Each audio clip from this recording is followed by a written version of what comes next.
Pentru că există mulți șarlatani care se strecoară prin acte de slujire la toate microfoanele și la toate nivelurile,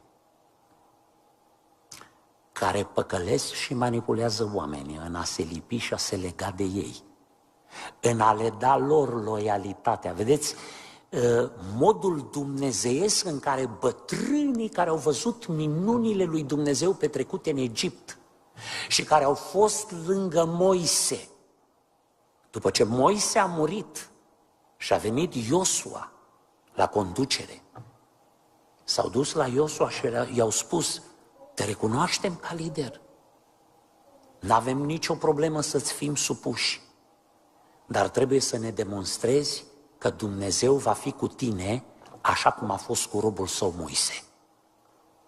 Cu alte cuvinte, loialitatea noastră, inclusiv față de oameni care ajung proeminenți datorită unui talent sau unui talent, loialitatea noastră trebuie să fie față de Dumnezeu și chiar dacă dăm respect omului, nu ne lipim inima de om, că vine ziua în care omul se prăbușește și cade. Au căzut foarte mulți teleevangeliști și pe lângă ei milioane de oameni. Știți unde a început căderea spirituală în America? Devalorizarea bisericii. Și faptul că oamenii nu mai vin la biserică? De la marile dezamăgiri pe care le-au suferit atunci când și-au lipit inima de oameni. Nu mi-am propus să spun lucrurile astea astăzi, dar așa am nimerit, încercând să vă atrag atenția că avem un Dumnezeu gelos și gelozia lui Dumnezeu dă în mânie. Și noi vrem să atragem dragostea lui Dumnezeu. Gelozia se manifestă prin iubire și gelozia se manifestă prin mânie. Noi avem dreptul la gelozia iubirii. Nu avem dreptul la gelozia răzbunării. La gelozia răzbunării are doar Dumnezeu drept. Dar ăsta a fost actul de rebeliune cu care a început răul înainte de întemeierea lumii.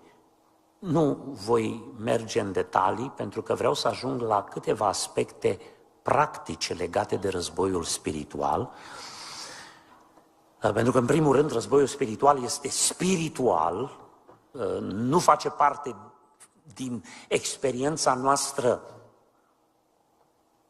a simțurilor, a ceea ce vedem și auzim, deși se manifestă și în spațiul fizic, dar războiul spiritual este acolo unde se desfășoară de adevăratele, ce vedem noi în realitate. În realitatea fizică a lucrurilor sunt doar simptomele, sunt doar efectele, sunt doar aplicațiile războiului care are loc la nivel spiritual. Faptul că este un război spiritual nu înseamnă că nu este real. Noi am ajuns să trăim așa de mult carnal, încât să nu mai percepem lucrurile spirituale.